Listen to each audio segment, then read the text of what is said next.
you doing, everybody? What is it? It is March 4th, Wednesday, March 4th.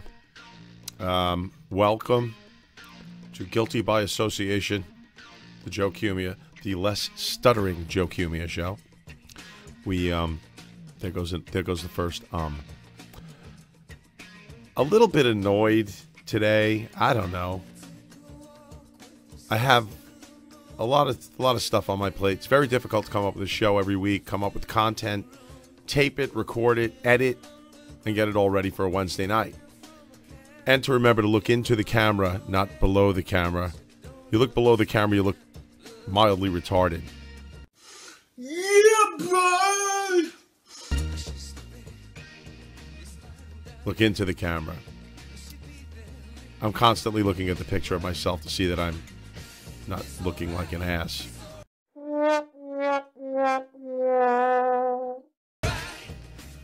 Some of you would argue I look like anyway. But having a show to do and a deadline is, it's good for, I guess it's good for you. It keeps you on your game. Keeps you abreast of what's happening in the news.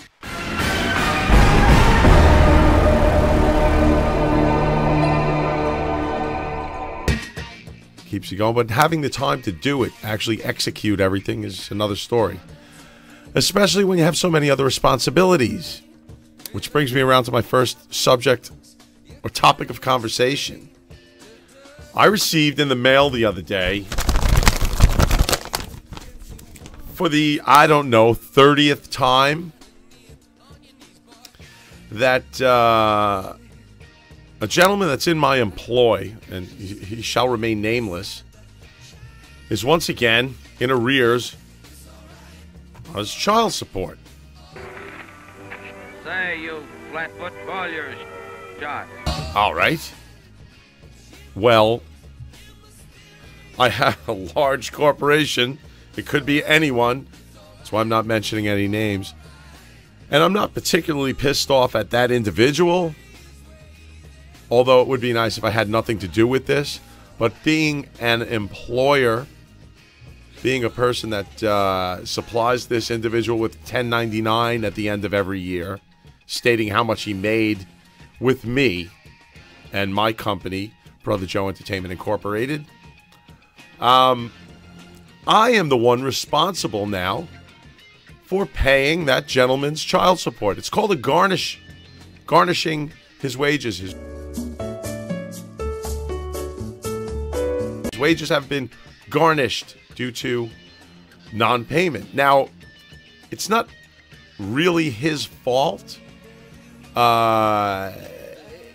If he doesn't work other than the work that he does for me, that's his choice. But the government deems it the correct thing to do and a proper way of handling this situation. They figure that the employer should be the responsible one. All right. If it were a matter of this gentleman being on a weekly salary, I play in a rock band. We play music that goes anywhere from here to here. You can make thousands in one week and make nothing the next. So I'm now responsible for figuring out how much to pay New York State child support. I have to go online, take time out of my busy day, and figure out with an online calculator how much this guy made, or girl, made, and how much I'm supposed to pay New York State child support. Takes time out of my day. Am I compensated for that? No. Not 1 red cent. Nothing. I'm compensated 0 for taking that time out of my day. Bullshit, nothing, and like it. But wait, folks, that's not all. What happens is, if you don't answer this sheet that they send you, you're liable to be called into court. Like you're in cahoots with the employee that you're supposed to be garnishing. Now, if he doesn't make money, I can't send them money. I'm not sending out of my pocket. Would you? If he makes money through me, I need to take a percentage of that. If I fail to comply, I am liable to pay. If they deem that I have not, if they figure I haven't complied with their requests, my first fine for civil disobedience, civil practice law and rules, CPLR as they call it, my first fine would be $2,000.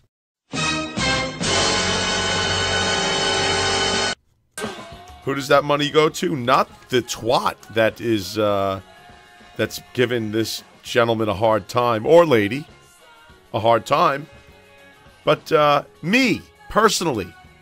I am the one, because I employ this person, that is responsible to pay a fine if they feel as though I have not held up my end of the bargain. I don't know, are there employers in cahoots with their employees saying, hey, listen, I won't pay him. You don't tell him I won't. I don't think so. Not with those kinds of fines in place. And who would want to do that anyway? I believe wholeheartedly in child support. I also believe that you should be the one responsible enough to fucking pay it. You should be the one that is made to send the money in every week, not me. It's not my job to do that. It's not my kid. I really don't give a fuck about the kid. I care about mine, not yours. But I am the one that's made responsible. New York State, folks. That's how they run things these days. But wait! There's more! Hang on to your seat, baby! Cause this one's a screamer! It's not only that, but it's putting a check in the mail, having an online account set up, New York State Child Support now having me on their radar. Why? Was I the one that fucked that girl and got her pregnant? Is it my kid?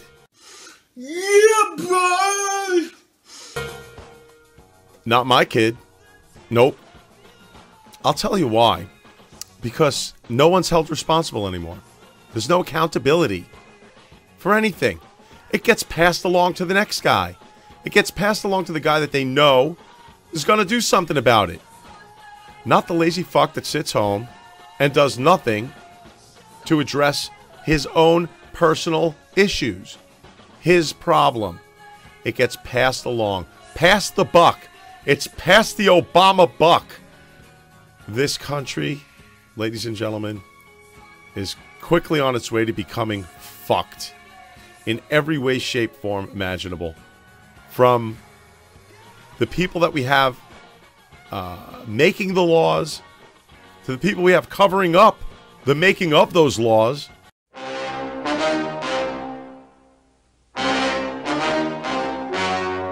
And what's more is if I get called into court because they feel as though I've done something wrong, it's now my responsibility to prove that I did nothing wrong for this person not paying their own child support. I'm the one that's left holding the bag to prove that I did nothing wrong for him not paying child support. How fucked up is that? But that's where we are. The responsible are now being called on to be responsible for the irresponsible. Get it?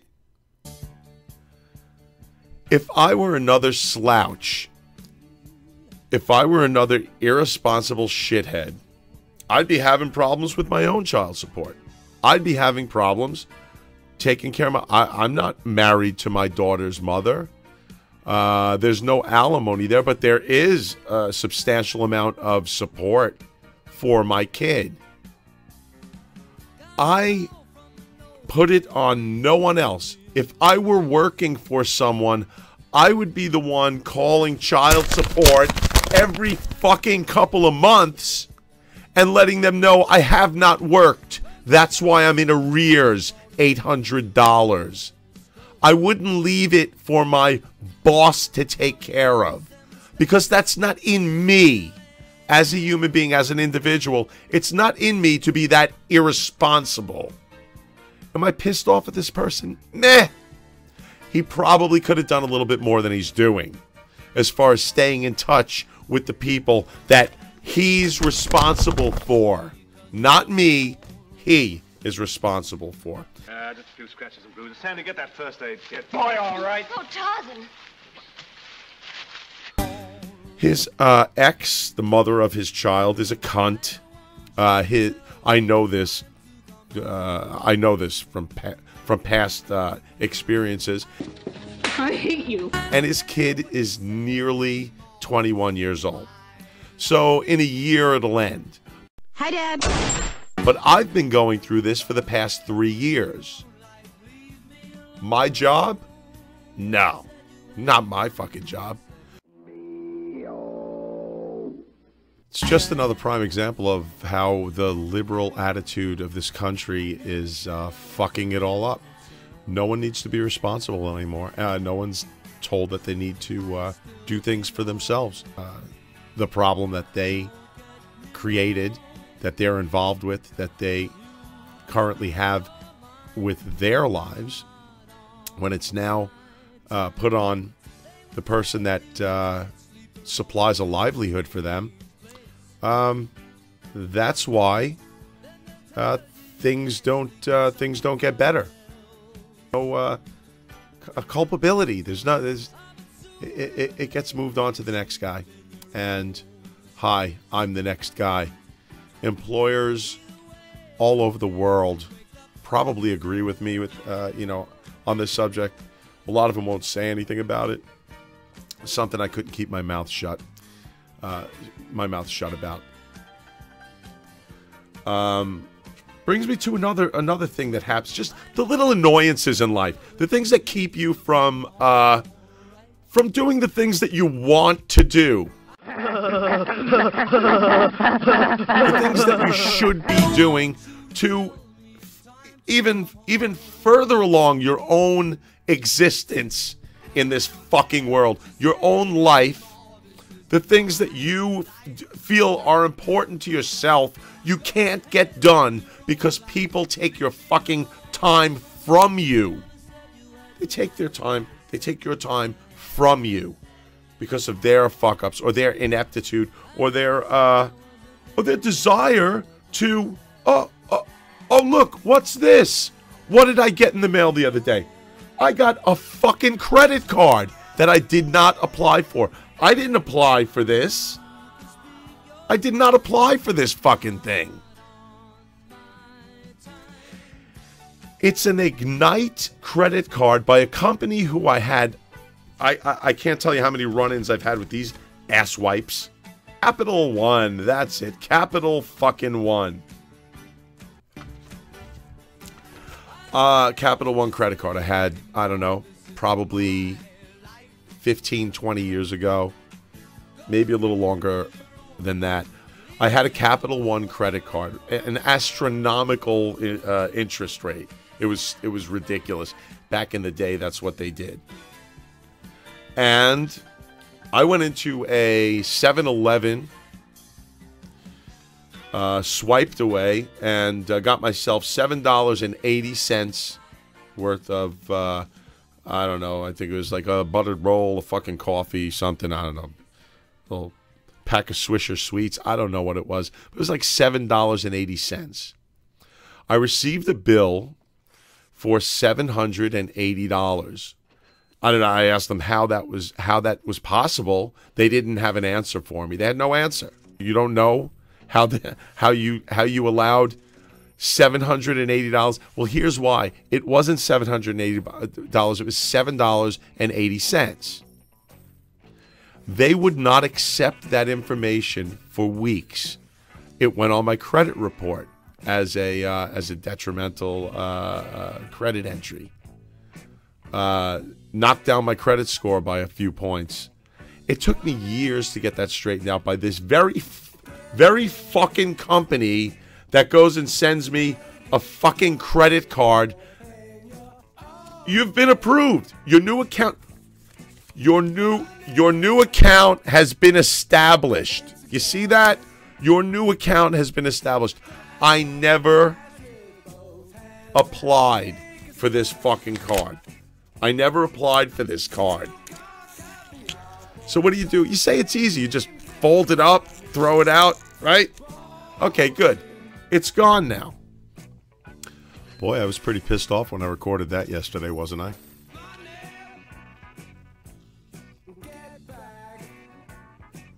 Well, the real reason it was a problem was because the only number that was included with the credit card was a number to approve and open the account. An 800 number, the only number to contact Capital One and tell them, no, I didn't want you to let them know that I didn't want this credit card was actually the activation number. They get you by the balls either way. Just had to throw that in. Back to my rant. No more problem. Now, I'll tell you why it's a problem. Because I'll be getting more of these. I'll be getting these every couple of fucking days. I get them from different companies now. Every couple of days.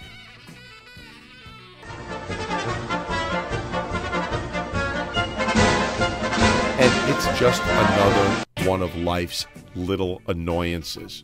All right, let's move on.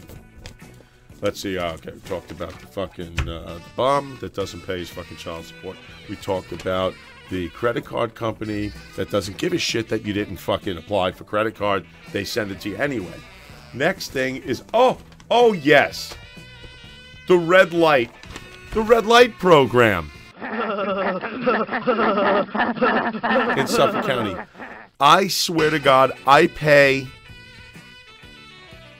$816.32, $320 a month, probably three. Yeah, I'd say I get an average of 4 of these fucking things. 4 of them every month. Why? Because I'm a safe driver. Because I'm not an asshole that slams on his fucking brake at a goddamn light when the light just turns yellow and causes rear-end accidents. Causes myself to be rear-ended because I'm slamming on my fucking brakes coming up to a yellow light. Now, there have been all kinds of studies. I read something online just a couple of days ago saying that one particular intersection that is known to have 2 cameras on it has had a 100% increase in rear-end accidents, in people being rear-ended due to slamming on their brakes at a fucking yellow light for fear of getting an $80 ticket by a fucking camera. Not only that, but right on red. I've gotten a couple of right on reds too with these stupid fucking camera summonses. Why? Because I'm making a right on red. Is there a sign that says right on red? There might be. I don't know. I don't really look for right on red signs. If I see it's clear to my left and I have a line of fucking people behind me, I'm not going to be the dick that sits there and goes, look, see the sign? See the sign? All right, so I pay for it. I get that. It's my own fault for not paying attention to it. But some of these fucking signs make no sense whatsoever. They're put there for the sole purpose of generating capital, cash income for Suffolk fucking County, Nassau County, whatever county you might live in. That's why they're put there. They're not put there for your safety. They're put there to give out summonses that's going to supply the fucking court system with, or the traffic bureau with money. 'Cause where else is the money coming from? Cops out on the beat watching to make sure. I saw you made that right on red, sir. They put cameras out there, and it's automatic generation of capital. The same thing goes for summonses. I received a summons for driving on a shoulder. All right. So you go in, take my ticket with me, and I have a pre-trial hearing. It's a big game. It's a big game that's played with the court systems. I have a pre-trial a conference with the district attorney. The district attorney of traffic. Fucking shit, really? All right, so I sit down with this cunt, this fucking ugly, manly piece of shit, zit-faced, fucking greasy-haired, high school phys ed teacher woman looking twat, and have my conference. Okay, sir. Well, we can do this for you. We can knock it down to a non-moving violation, a parking infraction. Ooh, really? A parking infraction? That sounds good to me. The original ticket was $200 and 3 points on your license. What we can do is we'll knock it down to a parking ticket. I'm all excited. I'm giddy. A parking ticket? Yeah. Well, okay. Well, how much is that going to be? Well, we could take the points off. That's great. How much is the fine? Well, the fine for this parking ticket will be $480. So I go from $200 and a couple of points on my license to $480, no points, no moving violation, a parking ticket. I'm guilty of a moving violation. You were going to charge me $280 for that, which I'd be $200 for that, which I'd be fine to pay. Just knock the points off and call it a fucking driving on the shoulder, because that's what I did. No, we can't do that, sir. Well, you're telling me you're giving me a parking ticket that costs way more. How do you get away with doing that? But, folks, they do this throughout the court system. I wasn't astounded because I knew that DAs made deals, but holy fucking shit, they crank up the fine that much. 150%. They'll crank the fine up just to keep you from having points put on your license and thereby your insurance going up. They do this with murder. That's right. They make a deal. We'll call it a simple assault. Anyway, this is what sometimes keeps me from getting my podcast done in time on a Wednesday night. That and, rehearsal gets in the way. I do have two bands that I rehearse with in the studio and, other odds and ends, little things, My daughter getting sick in the car. I had to give her a beanie cap off my head. It's like, Daddy, I don't feel good. Great. You ate a lot of berries this morning. It's National Pancake Day. You had a couple of pancakes. Now you got to puke in my car. Here, puke in my hat instead. That's what you do when you're a dad. She didn't. She didn't get sick. I rolled down the window. I was like, breathe, Layla, breathe. In through the nose. Out through the mouth. In through the nose. Out through the mouth. So this little 6-year-old going. And it helped. She didn't puke. Hey guys, how you doing? Responsible Dad Joe Cumia here, and I am actually dropping my daughter Layla off at school. It's a delayed opening today. So while we're waiting online to drop her off, I figured I'd teach her a couple of new words. One of which was a fish, and it's a legitimate name for a fish. And Layla, what's the name of that fish? A crappie. And it's perfectly okay for a kid to say, if you say it in the context of a fish, right, Layla? And how do you spell it? You said crappie. Okay, very good. And the other word is a Japanese mushroom and it's called a shiitake mushroom. What is it? A shiitake mushroom. That's right. And how do you spell that?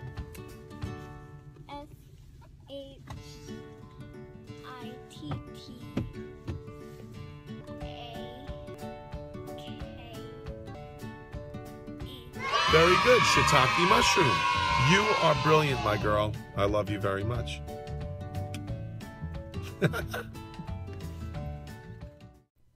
Okay. Well, we have a, thank you for letting me rant, by the way. Damn, that's good coffee, Jimmy. This ain't no taster's choice. This is that gourmet shit. I don't need you to tell me how fucking good my coffee is, okay? I'm the one who buys it. I know how good it is. When Bonnie goes shopping, she buys shit. I buy the gourmet expensive stuff because when I drink it, I want to taste it. But you know what's on my mind right now? It ain't the coffee in my kitchen. It's the dead nigger in my garage. Oh, Jimmy, don't even Well, worry no, about it. look at me, don't think about anything. I want to ask you a question. When you came pulling in here, did you notice a sign out in the front of my house that said dead nigger storage? Jimmy, you know I ain't seen no shit. Did you notice a sign in the front of my house that said dead nigger storage?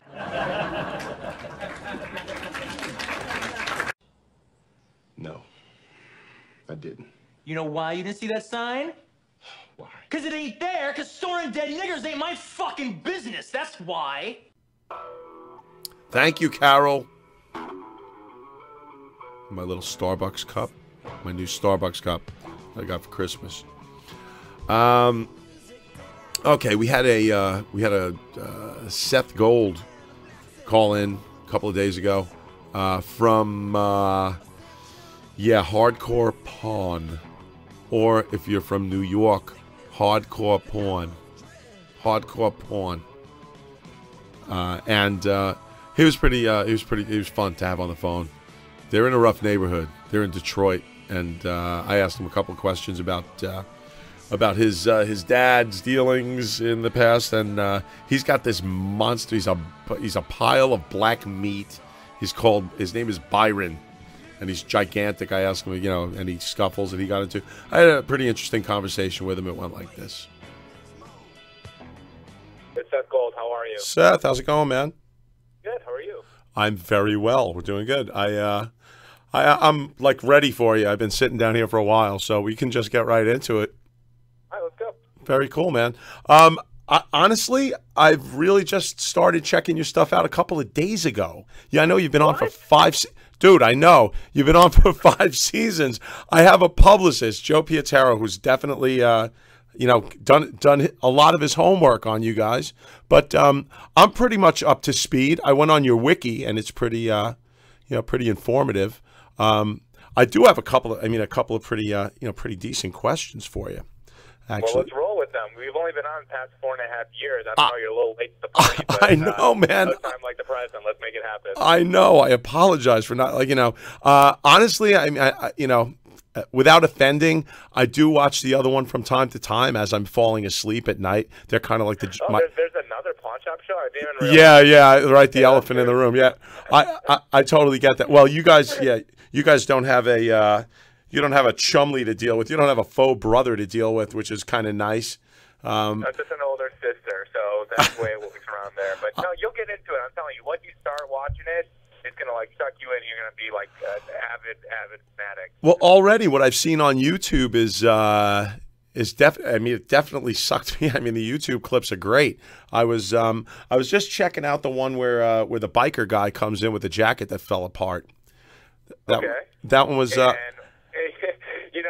It's one of those things that we see so many customers in so many different circumstances that I'm sure he ended up getting pissed off at us, and we end up throwing him out. Let me guess. Yeah, but not before he starts shaking the rack of coats. He actually, he said to your sister that he wanted a new jacket. So he said he was going to take one. She said that wasn't a good idea. He went over to the rack and started shaking the rack around. Yeah, you get some emotional people over there every once in a while. I'm curious as to, and I know, it's mentioned on Wikipedia how many of these situations are real as compared to scripted. I mean, I do understand that producing a show of the caliber that yours is, you need cameras around, you need lighting, you need a crew. So a lot of these people come into the shop seeing all these the production people standing around. Do they kind of ham it up for the camera just a bit? It's one of those things that, yes, the cameras are around, but we're dealing with so many transactions a day that you're going to see all types of people that walk through the doors. Our general customer, our general transaction is pretty seamless. I get people in and out within 5 minutes of them walking in the store. However, there are some people that get very emotional and get very excited when they see cameras, and so it's obvious that you're being filmed for the show. However, there's been circumstances where people walked in, they got busted breaking into cars, and they signed the release while they're in handcuffs. So you see all types. Okay, so I mean, it's not exactly cops, but it's not lizard lick towing. It's the daily operation of our pawn shop, dealing with so many people. Yes. I also read something that kind of caught my eye. You guys had something called it was a hardcore pawn, Fort Bragg. Yeah, so they spun our show off to different pawn shops. It wasn't with us in particular. They thought the brand could translate across other pawn shops. So they went to Fort Bragg, North Carolina. They filmed a couple of shows there, and then they also did one in Chicago. And, that's just a testament to our name and what we built with the original Hardcore Pawn. I mentioned North Carolina because I'm very familiar with Fort Bragg. I actually spent several years of my life there. I was 82nd Airborne, and they mainly deal with. It said that the shop mainly dealt with guns. Is that right? Well, I appreciate your service, definitely. So I salute you guys. Thank you, sir. Thanks very much. But they dealt mainly with guns and rifles and all kinds of fun stuff that you get down in North Carolina with nary a license. That's contrary to what we do in Detroit. We don't deal in guns at all. No absolutely. Whatsoever. It brings me to my next question. Very dangerous area. I mean, it seems like the first shop you guys had was on 8 Mile, correct? Well, I'm fourth generation in the business, so the actual first store that we've had as far as the family goes, it was by Old Tiger Stadium, if you're familiar with that area. And then my dad ventured out to the suburbs and ultimately ended in the 8 Mile location. So the famous 8 Mile Road is right outside my door. That's a pretty rough area, right? It's like any other urban area. You're gonna have great pieces and your not so great pieces. And I'm in New York right now, so I'm sure that there's some places around town you tell me not to step in through. And there's some places that are great. So, like any other big city, you're going to have its interesting parts. It's a funny thing how people become so used to their surroundings that, like New York, I have no problem walking around anywhere. I was born and raised, so that's why you're any of the pawn shop titles work really well with the New York accent. Hardcore Pawn, and Pawn Stars. So right, exactly. It works really well. But I would not. I wouldn't tell you to not to avoid any areas of New York, at least in this day and age. But tell me, how many truly dangerous situations have you guys been in? Being in the pawn shop business and being in a fairly rough area of Detroit, have you ever had any life-threatening experiences? My dad has definitely been through some interesting times back in the 1970s. He was in a shootout where a police officer got killed in front of him, wow. And a couple of the bad guys also. But those times have passed, and there's really nothing that's like, we're a business, and so when you're not transacting money inside the store, it's definitely time for you to go. So if you're there to cause a scene, well, you know what? It might make for good TV, but it's not making for good business, and it's time for you to go. Sure. Have you ever seen Byron have to get really angry? Yeah, there's been a couple of circumstances where Byron has gotten angry.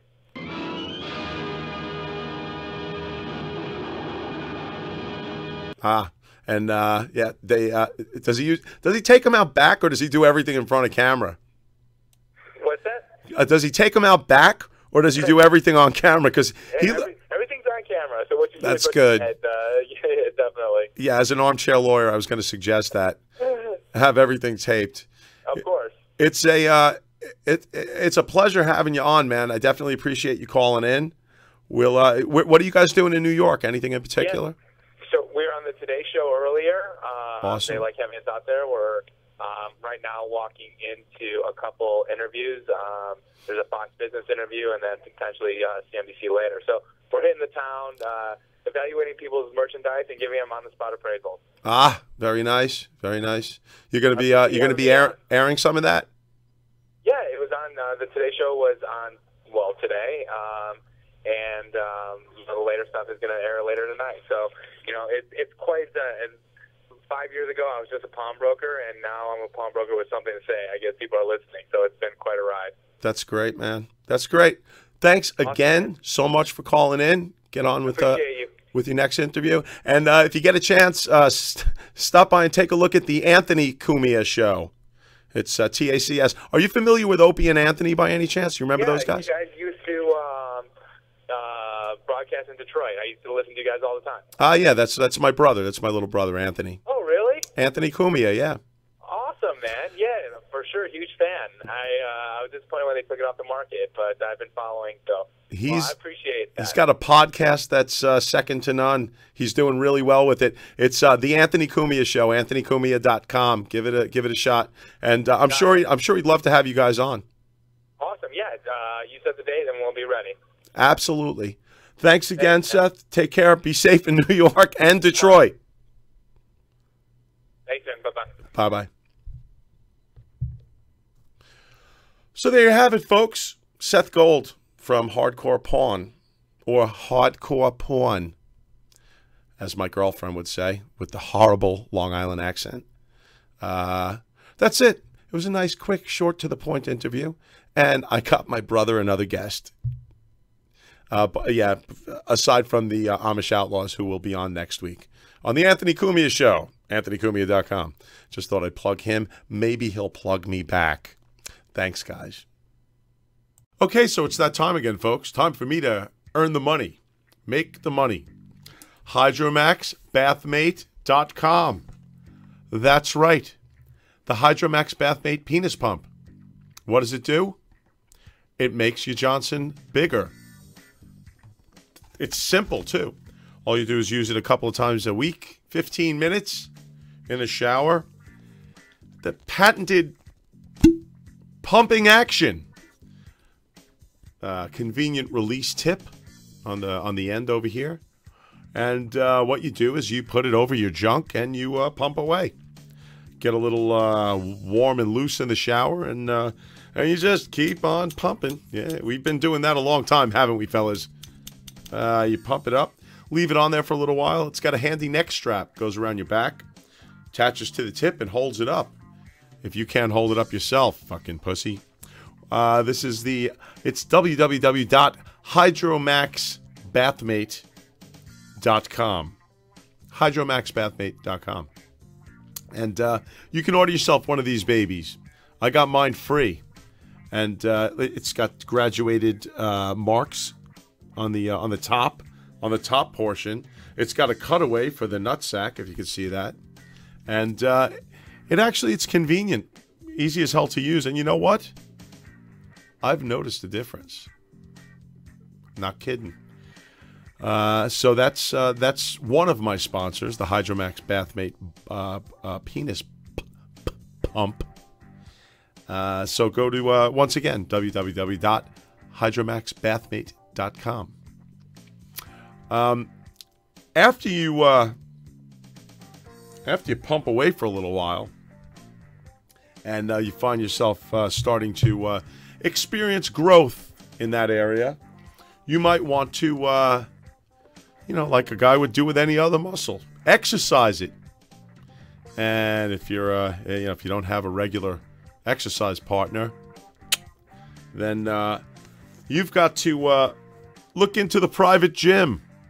That's right, exercise for the Kegel muscle. Kegel or Kegel, which is it? The muscle, that makes you go like this. That makes you be able to, like, hold a towel when you're a bath towel, when you're, erect. How did I get to this place?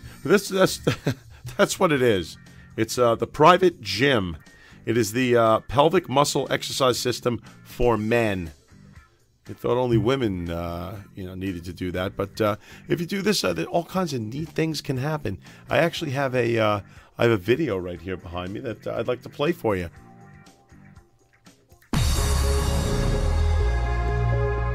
We'll go to the big screen. Did you know that you may be able to stop erectile dysfunction before it starts? You can also help reverse its effects while increasing your sexual performance safely, naturally, and with no pills or drug-related side effects. Don't sit back and watch your sexual performance diminish with age. Take control now. Starting in your early 30s, the muscles that support erectile function begin to weaken. By age 40, more than 50% of men are already experiencing some form of erectile dysfunction. This number increases to more than 66% as men approach 60 years old. By using the Private Gym... By the way, I don't believe that for a moment. But let him have his say. Gym, you can help stop this from happening to you. So how does it work? The science is simple. If you work out a muscle, it gets stronger. The penis is supported and controlled by the pelvic muscles. Make the muscle stronger, and you can experience harder and longer lasting erections, as well as support prostate and urinary health. Created in collaboration with Dr. Andrew Siegel, one of the nation's leading urologists, the Private Gym provides 2 follow-along exercise programs. The basic training program strengthens the pelvic muscles with a series of expertly designed, easy-to-perform Kegel exercises for men. The complete training program is for maximizing gains.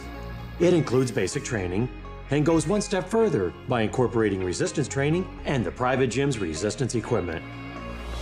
I've treated tens of thousands of patients that suffer from some form of erectile dysfunction.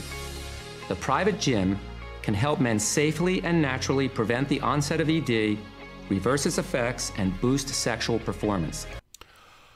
Okay, how are you going to beat that? It's push-ups and sit-ups for the dick, is what it is. So make sure you go out and get yourself a private gym using the privacy of your own home. And,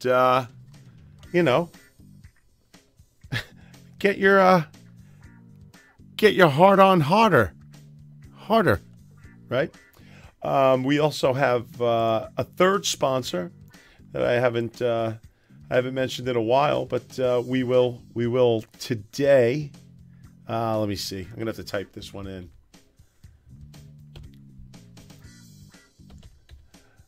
Boobs.com.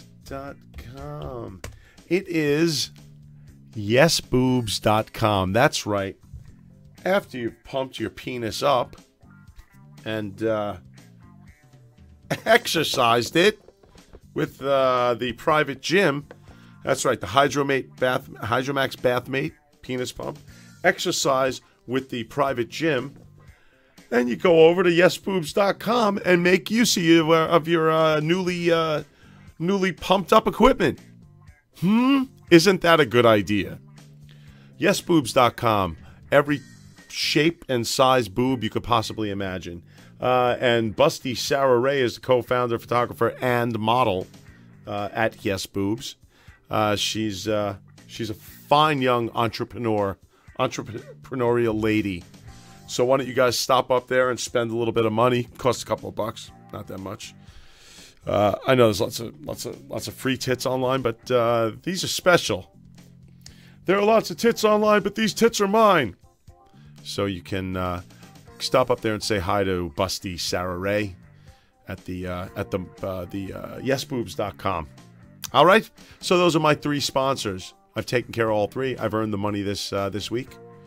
Thanks a lot for stopping in. And if I have anything else, I'll put it on after this. If not, I'll say goodnight. Well, here's the last little something I have. Everybody's been through email scams. I've gotten so many in the past, I don't know, couple of years that I kind of just let them go. But this one I pursued. I followed through just to see where it would go. And it's usually from someone who poses as a friend of yours. They somehow, I don't know how they do it, but they get an email address or a name from your email contacts. And they pretend that they are them. fucked over in a foreign country. Now, I know that most of the people that they try using this scam on with me, don't travel out of country much. One of them is like a 75-year-old guy that doesn't get out of the house very often, and it was kind of funny getting one of these emails from him, because I knew immediately. But this was from Valerie Firestein, not really Valerie Firestein, but that's the name that they used, and it started out that they're contacting me. They need my urgent financial assistance. What is it? My family and I had a trip visiting to Manila, Philippines, some days back. Unfortunately, we got robbed at gunpoint and had their bags, credit cards, and cell phones stolen, including some valuable items, like everything. Everything was taken. They said they had nothing. I guess there was nothing in the hotel room they were staying at. They had everything on them in a backpack or something. And it says, including some valuable items. It was a terrible experience, but the good thing is that they didn't hurt anyone or make away with our passports. So they still have their passports. All right. The police and the embassy here are responding in the matter effectively. They ask us to come back in 3 weeks, but they can't wait until then, as the return flight leaves in less than 12 hours. But they're having problems settling their hotel bills, and the hotel management won't let us leave until we settle the bills. Okay.